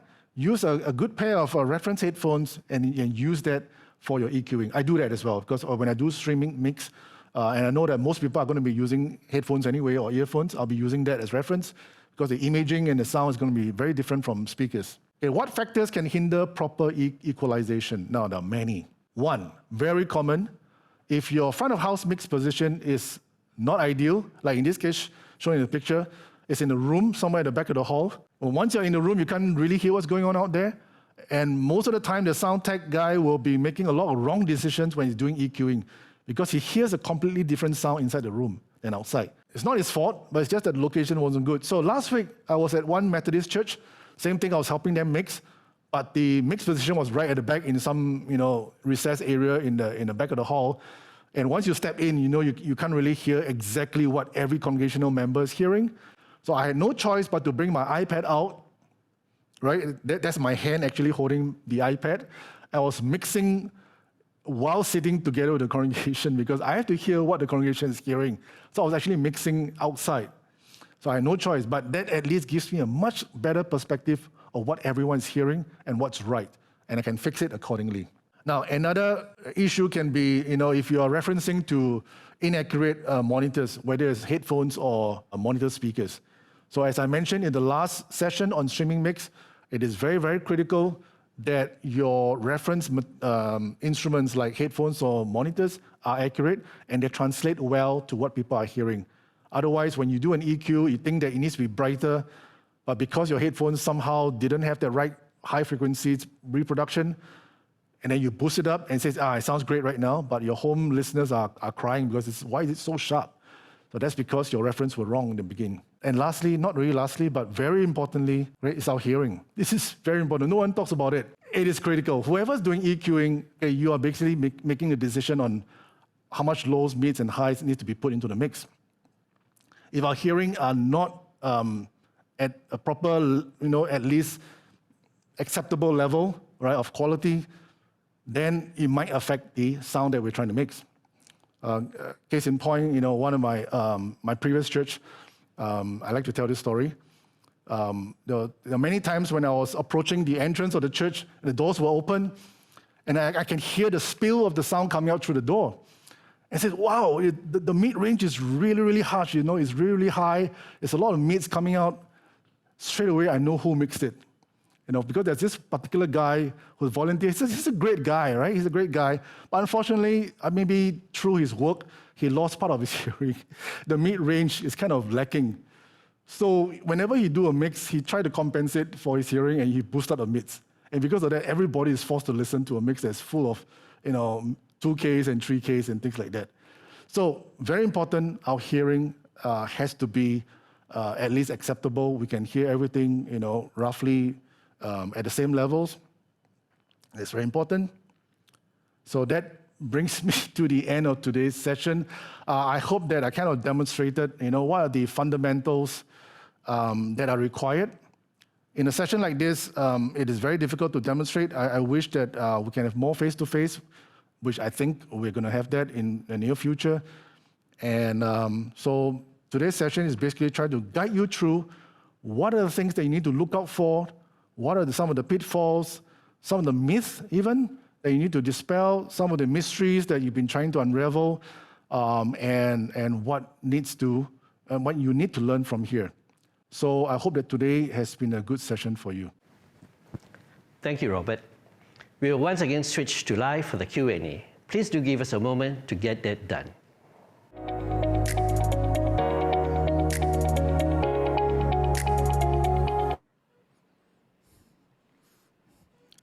Hi, Thomas. Hi, Robert. Can you hear me? Yes, I can. How are you? Good. That was a very interesting session indeed. Looks like you need to have a lot of practice in order to do good EQ mix. And I like that part about all the understanding how actually all the different instruments should actually sound. I think that's very important, because if you don't know that, then you're mixing according to what you think is the right way it should sound. Yeah. That's very, very critical. And up to today, I'm still learning. There are new things that comes along, and I'm still learning. So. Yeah, and especially if we go to certain countries where they have unique instruments that they will be using for the services, exactly. Then that's a whole different ballgame, isn't it? Exactly. I've been to India twice, and I've encountered my fair share. Very interesting stuff going on there. So I discover new things every day. Yeah. Anyway, okay. Important. I want to tell the audience, don't be discouraged. This is just to tell you that it is not as straightforward as you may think. You need to do practice. You need to understand things better. And the best way to do that is to continue to put in the time and effort so that you can get it just right? Okay, so we are going to go on to the Q&A, and I'm going to literally pass everything down to Robert, because he's seeing your questions and he'll be answering some of them. So Robert, you want to take it away, please? Yeah. I've got a number of questions here in the Q&A. Thank you for submitting them. So I'll try to answer as quickly as I can, given the time. So let me just quickly jump to the first one. Okay, this is a very interesting question. I hope I interpret it correctly. It says, how to ensure mic 1 and mic 2 have the same volume level? Well, of course, let me put it this way. When the two mics are used by different people, and then you have encountered those situations where the mic is being passed around, right? And you realize that the level you set for one person, and when the mic is passed to someone else, the level is not appropriate again, and they got to readjust again. So I think you just got to listen and adjust accordingly. But what's important is that when you try to adjust levels on the fly, always use your faders. Do not use your gain knob, right? Please do not do that, because that introduces a whole range of problems, right? So when you're adjusting levels while the thing is going on, make sure you use faders and don't use the gain. Leave the gain as it is, unless there's a real reason why you need to do it. Always use faders, okay? So I'm not sure if I answered that question correctly. Robert, is it the question that's actually saying about wired and wireless to have the same? Does it make a difference to what you had just said? Because I think the question was on using two different types of connections with the microphones. Oh, is that right? Yeah, it says wired, using wired mic 1, and B is using wireless to have the same volume. Okay. Not sure why I'm not seeing the full question. Okay, now, different mics. Now, this is the very strange, right? And you may have encountered this yourself. You may have, let's say, 5 Shure microphones of the same model, right? And I'm not trying to shoot the brand down or something like that, but just an example, right? You can have 5 Shure microphones, even the same model. You'll be surprised that sometimes you will get different levels out of the 5. Now, it is not uncommon, because there will be variations, slight variations, right? Because in manufacturing, there will always be tolerances, And in terms of mechanical devices like a microphone, I'm in the microphone business myself, there will be a slight variation. So whatever level you set for one mic, let's say mic A, and then you say, can I set the same gain level and whatever for mic B and mic C, mic D? You'll be surprised that there might be slight changes needed, right, to kind of balance them.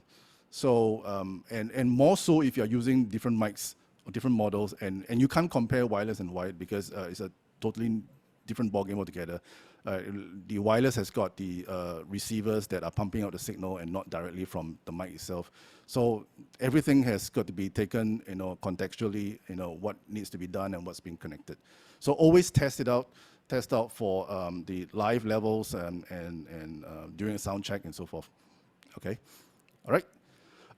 There's an administrative question here, how to view previous webinars. I think I just let Thomas do that. I'm not sure whether the previous webinars are available, but I believe today's one will be available for a short time, Thomas, if I'm not wrong, right? It'll be available for a week, I think, for people who wants to watch it again, and for those people who somehow got tied up in work and couldn't log in today. I think it'll be available for a week. I think I'll let Thomas give more details later. Sure, later, at the end of the presentation. I'll let them know. Okay. Now, I got a question here. We had a lot of new recruits in the sound team. And even after a period of hands-on training, we found it quite challenging for the new recruits to pick up the skills. Is there a good self-paced learning for sound for the team to pick up skills in their own? Again, as I mentioned earlier, you actually have the resource yourself if you are already currently using, say, a digital mixer, and you have a recording device, in your setup. So you can record down your worship service, and you can start playing with it by playing it back, right? So as I said, please try not to experiment during a worship service. If you need to, do it during the rehearsals. If not, if you want a very safe environment where you're not affecting anybody or disrupting anything, always try to play back a recording and play with it. I think during the 1 hour of session, I've described quite a number of ways where you can learn how to listen out for different frequencies, and then now I think I've also showed you how to do a trial and error approach. Some people call it search and destroy, but it's actually not search and destroy because you're not always trying to destroy stuff, right? You are trying to search and then trying to destroy things that you don't want and enhance things that you want, all right? So I've really shown you that. Do play with that it's a very good starting platform for your team to work on, okay? So I hope that is fine. Okay, this is a very technical question here. The question goes, what should we EQ first? The PA speakers, monitor speakers, or the sound source? This is a very good question because it involves setup. Is it effective to EQ with a headphone? Okay, this is the second part of the question, right?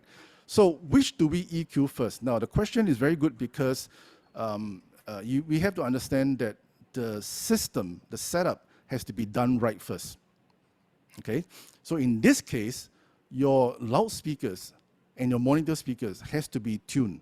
They can be tuned by a properly trained, experienced engineer. All right, so in all of my projects, I will personally tune the sound system as well as the stage monitoring system. There are reasons for that because regardless of which brand or how good the speakers are, all right, typically most of them may not be ready, so-called ready for use out of the box, right? You may need a little bit of tweaking. Some will need just a little bit, and it sounds great, and somehow needs a lot, right? Maybe there's too much highs or the lows are excessive, and you need to EQ it. And I EQ both the main front of house speakers and the stage monitors, especially when your stage monitors are using the same mixer to feed it. So, and a lot of people complain, why do the monitors sound so different from the front of house speakers? It's because they are made differently and right, they are completely different speakers. But the problem is that you can't satisfy the person on stage because they keep complaining, it sounds okay on the front of house, but it sounds terrible on the monitors. It's because you were trying to tweak the sound on the front of house by using your channel EQ. But because it's a shared system, your channel EQ is also affecting the stage monitors. So if the stage monitor sounds completely different by default, as compared to the front of house, then you will get a totally different sound on stage monitors. So in the setup that I do, I will always try to bring the stage monitor sound to as close as possible to the front of house, so that whatever you tweak on the front of house, it will be at least acceptable or quite similar on the stage monitors. So you do need to tune the stage monitors, if you are still using stage monitors, there is, all right? Yeah, some people may want to ask me more about this, but it's actually a technical question. And hopefully I think there will be a session that I'm going to talk about sound system and sound reinforcement system and stage monitoring, I think in the follow-up session. So I think I'll cover more on that. So do join me in that session, right? Okay. Let me see now.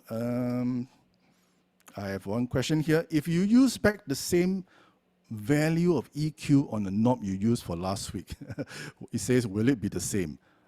If your mixer is stable and it's fine, whatever you set today, especially for digital mixers, if you save it today as this setting and you recall back for another day, it will be exactly the same.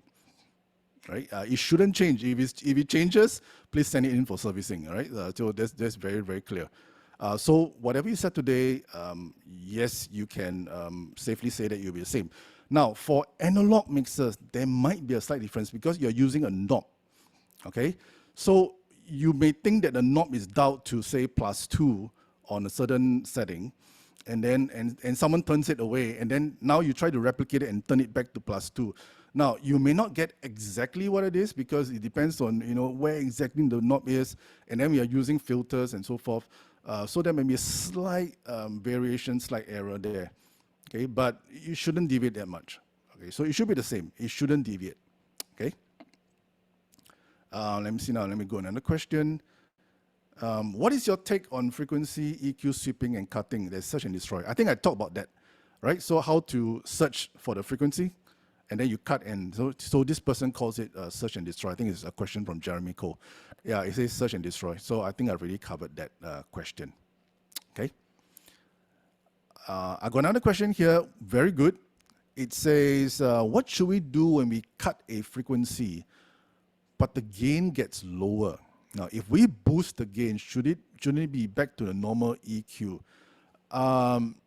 Okay, I think what this person means is, if you set the gain for that channel, say to, say -10 or whatever it is, okay, and then after that you follow up by tweaking the EQ, and you find that you need to cut a lot of the bass low frequencies, and because of that the overall level drops. So does that mean that my gain level is wrong now? Okay, so there are times when if you really need to put that much EQ change to a source, like for example, you find that something is really boomy and bassy, and you need to cut the 200 hertz by 10 dB or something, and when cutting that much, and then your bandwidth is like 1 octave and things like that, you suddenly find that the overall level of that source drops by quite a bit because of the chunk you took out. Now, if it really needs to be compensated by a gain change, you have to do it.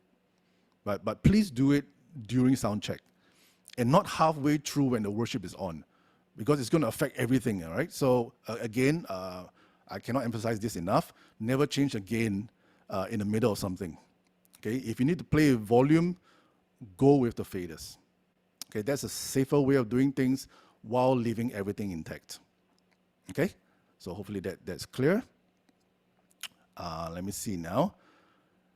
He says, hi Robert, is there a difference between EQ mixing for front of house speakers versus stage monitors? I think I've covered that in the earlier question where I say, is there a need to EQ front of house speakers and stage monitors?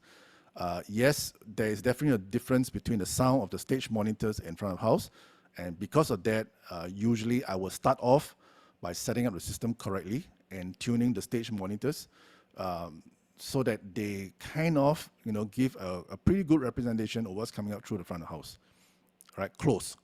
Not too much lows though, but close. At least what they hear over the front of the house, if I stand on stage and say, yeah, roughly my voice is about there, it's quite the same. Okay, rather than sounding very shrill or sounding too bassy on the monitors. Okay, so do remember that.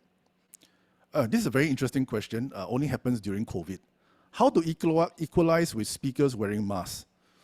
Okay, okay. Now, of course, we all experience, right? Ever since COVID, and then we started opening up the church service in the beginning, not like now, right? Last time we still had to put on masks, face shield, put masks, everything, and obviously we all sound really muffled. Okay, so see, this is where when you know the fundamentals of EQing process, right? You do not rely on templates. You do not rely on presets. You listen to the sound; it sounds muffled, definitely. And it says, what do I need to do to make it clearer, to compensate for that muffling, right? Because of the mask. So you hear something is missing. Let's say, for example, the 3/4K. Oh man, is really, really masked out by the fabric. So you have to boost it to bring it back to roughly where it should be. So again, listen up to it, identify which area, and then you make the change accordingly. All right. So how to equalize? Again, it will be different from person to person, male and female different, and even a different kind of mask will make a difference in the sound, right? You can do a search online. There's a few people who have a lot of time in their hands, right? And they actually experimented, oh, what if I wear this mask, how does the sound change? And then they actually documented everything. Different kind of mask, how it affects different voices. So it's very interesting if you can search for it.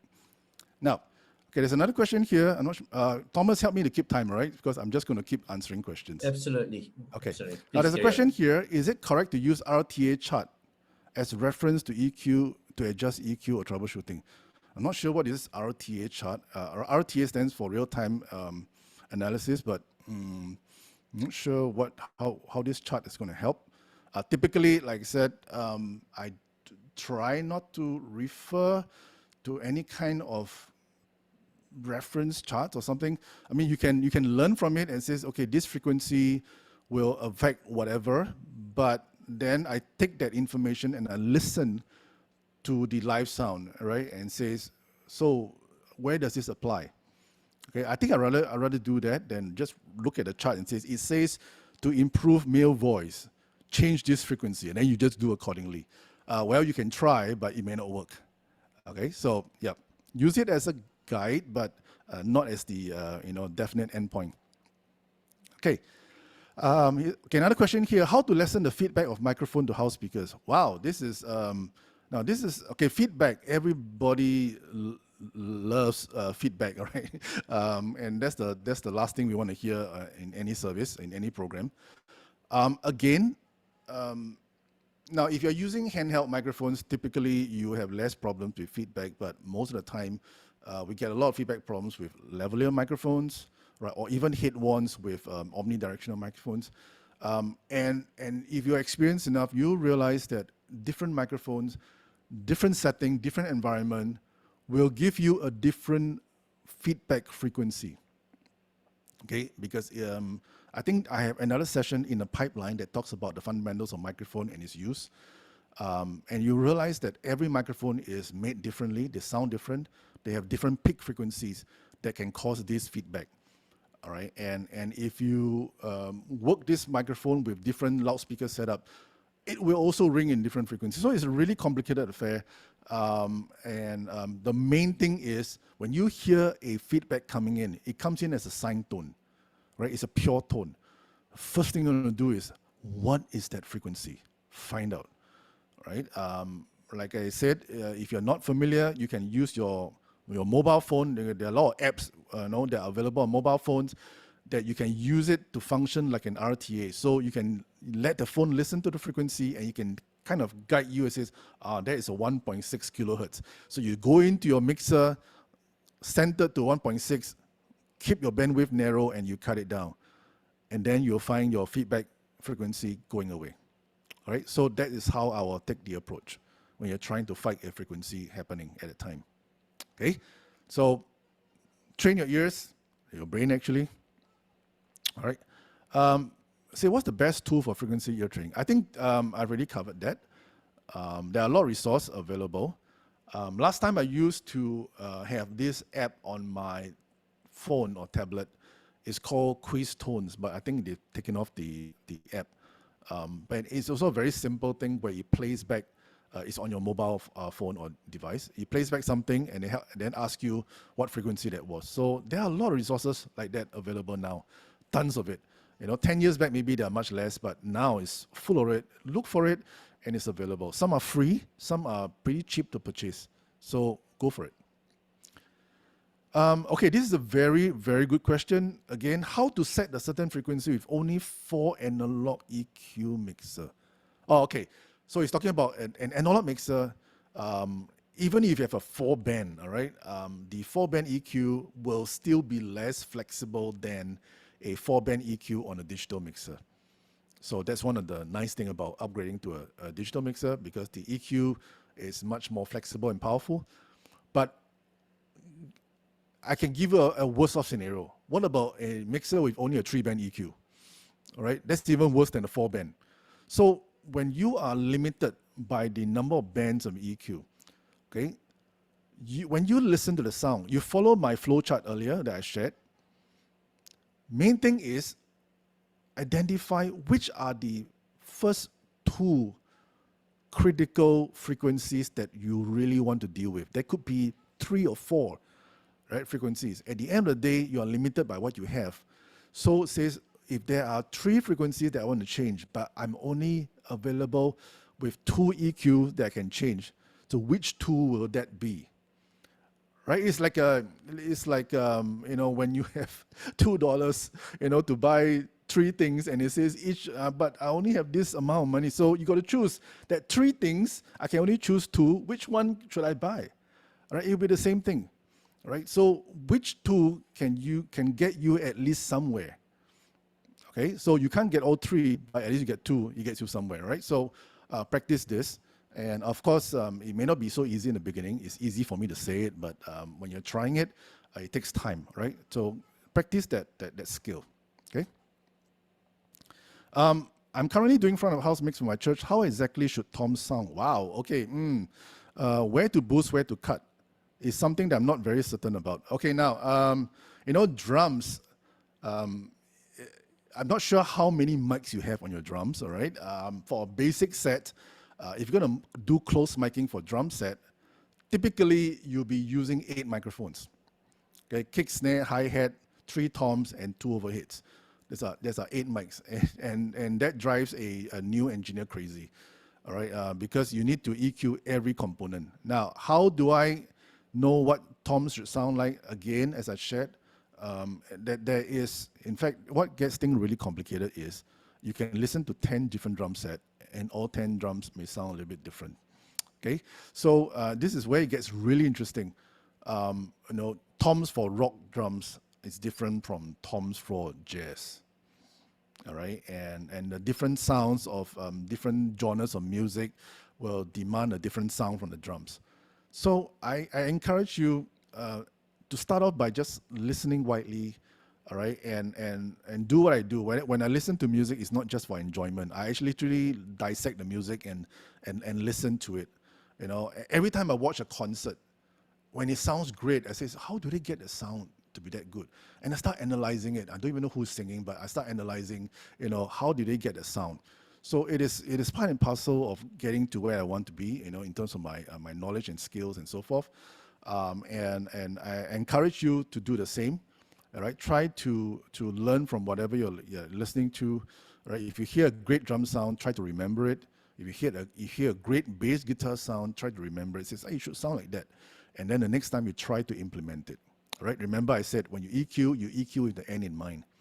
Okay, so but try to have this. I wish we can all be like the movie Matrix, where I'm not sure whether you watched Matrix from a long time ago. Keanu Reeves, every time you need to learn something, I just plug in, and then download. That would be the best, but of course, we cannot all do that. So we have to go through that slow process of, trying to gather as much daily, and then once you listen, you learn along the way. Okay? Right, okay. I hope I can answer that question to the best I can. This nothing to do with EQ, but I'll answer it anyway. It says, what's the appropriate dB level for church worship service? I think the question is, what's the appropriate maximum sound level for church worship? Now, this is very subjective.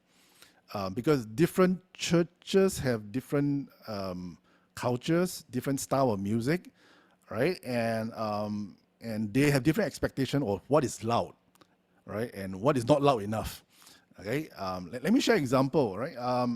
I consider myself to be a little bit more on the charismatic side, a little bit more on the the louder, so to speak. When I was young, okay, now I still quite loud, but when I was young, and I think I was mixing for one other church during the 90s, before 2000, I think 1996, 97, right? And they were renting our space for our church auditorium, and I was mixing for them, and the worship pastor came up to the sound console and told me, "Can you mix it louder?" And let me tell you what level that was at that time. It was 110, which is a ridiculous level as far as I'm concerned, right? So to me, that is very loud. It is very, very loud. But to him, he says, "I want it louder." So again, I cannot say what is right or wrong. All I can say is, if you value your hearing, try to make sure that you keep it under control, right? Try not to go beyond certain levels, right? There are a lot of works, health safety guidelines there to tell you how loud you should be exposed to for that duration of time. So again, this is not something that I can tell you, oh, it should be 85, it should be 95. Do what is comfortable for you, but just remember the safety level, okay? All right? What should I do if, for example, if there are a few people standing near together for him and there's quite a bit of ringing feedback in the background? I'm not so sure what this means. A few standing together for him, there's quite a bit of ringing feedback in the back. I think it's the same problem about trying to find a feedback problem. Now, I think maybe the complication here is if I've got 5 mics on stage and you hear a feedback. Question is, how do you know which mic is causing that feedback? All right? Now, feedback, actually I should talk about it in that follow-up session. Now, feedback can be coming from the front of house speakers or be coming from the stage monitors. So the first thing you want to do is you have to process very, very quickly. Feedback is coming from the floor monitors or the front of house, okay? So if you determine that it's from the floor monitors, then you determine which floor monitor. There could be 5 on stage, right? Which floor monitor? So there's a lot of things that goes through your mind when you are trying to troubleshoot a feedback. So when you find out that, oh, I think it's monitor 2, and then you got to quickly go to the aux 2 or whatever it is, and you dial down, right? And that level, so that it immediately brings down the level on the monitors. That will help you at least not spend time trying to figure out which mic and which frequency is feeding back. The main thing is kill the source, or kill at least the speaker that is causing it, bring it down, right, until it disappears, then bring it back up again. So that could be one way you can deal with the feedback. All right. Okay, there's another question about mask wearing. Okay, forget it. I'm not going to... Robert, maybe just another 1 or 2 questions. Okay, let me... Okay, there's so many. Can I just select? I see quite a number coming. Yeah, I know. I mean, it's great questions, you know. Let me see now. Okay, let me just answer this question. Should you EQ with all the elements or solo them, then EQ from there? Now, I do EQing during sound check, and I do individually. All right, obviously, I do individually because I need to hear individual elements. But what's important is that, let's say you do individual EQs for 5 different singers, right? Now, when you finish 1, 2, 3, 4, 5, you don't stop there. What's important is that I get all 5 to sing together, right? So not just individual. I say, okay, now I'm done with all 5. I want you all 5 to sing together. I want to hear whether the tone is correct for each of them, that they blend. That's very important. Okay, you'll be surprised. Sometimes when they sing as a solo, the tone changes when they sing as a group. Okay, it's nothing to do with your EQ. It's just how they respond to one another. Okay, these are all dynamics of people, you know, reacting to each other. So then you have to get all 5 of them to sing, and they say, "Oh wow, okay, now I'm going to do a bit more tweaking," and also levels change and so forth. All right, so you need to do individual and as a group. That's very, very important. Okay. Different people hear differently. Oh, okay, this is a very common question.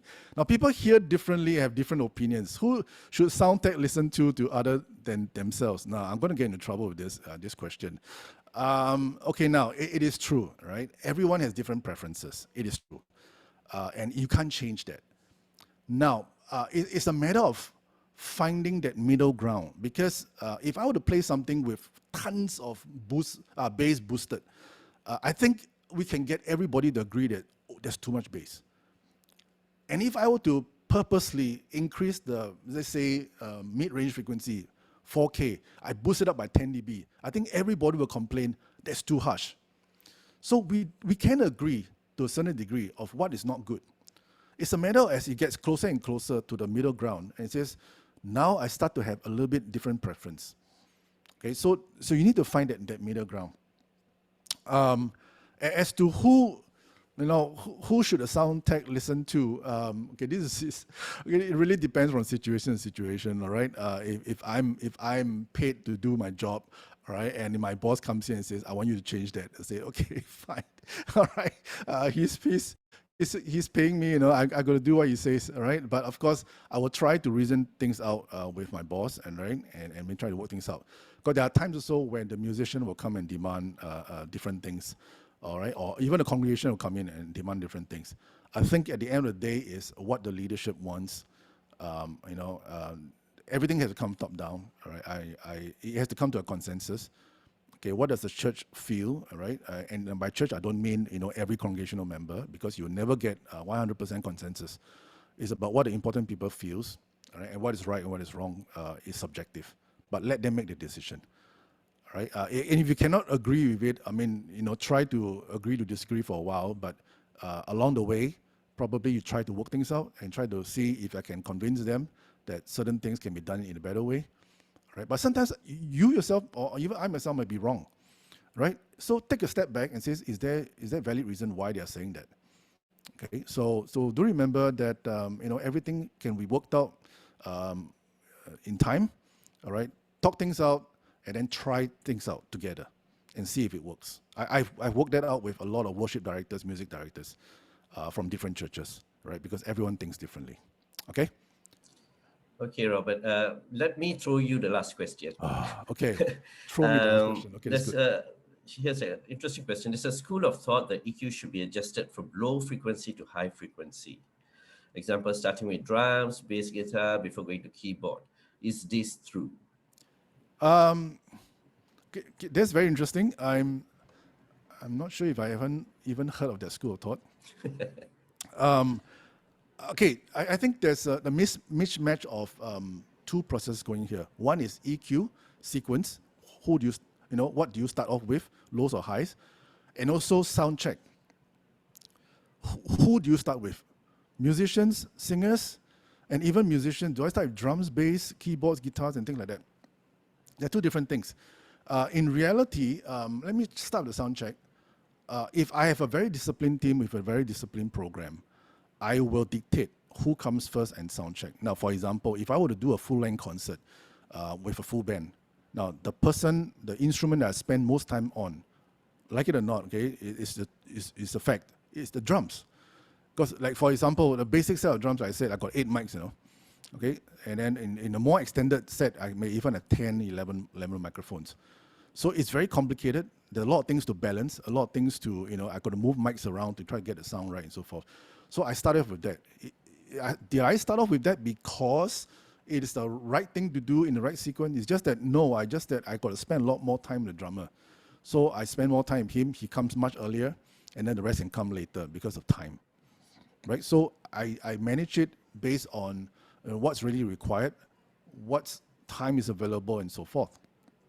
Now, what's more important is when you, like I said earlier, when you sound check individual, it is always important to sound check them collectively, right? Because a bass player may sound great playing by himself. I say, oh, the tone is great, and it's fine, the levels are fine.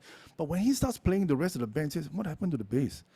Okay, either get drowned, or suddenly his tone changes, or whatever. Now, there are several reasons for that. All right, I'm not going to get into it, but it's important to get them all together, play together, and you start tweaking, the fine tweaking from there. EQ and even levels. Very important. And when I'm done with drums, the band, I will do the same for the vocals.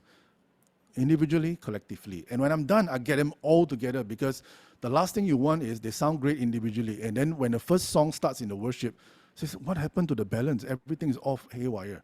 So never give yourself that heart attack, all right? Make sure you know what they sound like collectively together, right? So remember the sound check then. The EQ process is the same thing. There's no sequence as far as I'm concerned. And you know, in most churches, because of time, you know, some churches only have 10 minutes to sound check, or some even have 5, you know. So where do I have the privilege of, oh, you come first, they come? So whoever comes first, right, I'll check already. Okay, that's the thing, that's the reality. But if you have a lot of time, then you can sequence them, and assuming that they follow the timing. Right, this is something that's very important. Okay? Okay, thanks, Robert. I think we got to end with a Q&A. We are really short of time. We'd like to 10. Yeah, correct. We'd like to thank Paya Lebar Methodist for sharing with us their recording that Robert used as the example for this webinar. We also like to thank Electronics and Engineering, or E&E for short, for the loan of the digital console that was used by Robert. As always, nothing would be possible without our sponsors, so we thank Harman Professional, Sennheiser, and Shure. Last but not least, we also thank our supporting partners, AES Malaysia and AES Philippines. Take note that today's webinar will be available from later tomorrow to the 27th of April on demand. Since you have registered with us, we'll be sending you the link to view the recording. Finally, remember to follow our AVnTech4Church Facebook page. That's where later on we actually put in all our past webinars recordings, so you can always have a reference material there as well. So till we meet the next time, thank you all for hanging around and listening to us. Thank you, Robert, for that fantastic presentation. Thank you for spending the time. Yes, thank you. Just remember that always start off with a equal EQ. Is that right? Mobilize your EQ before you start your doing sorry, what should I say? Before you start the actual service. EQ process. Yes, that's right. Yeah. All right. Thank you very much for staying with us. Till then, good night. Good night, everybody.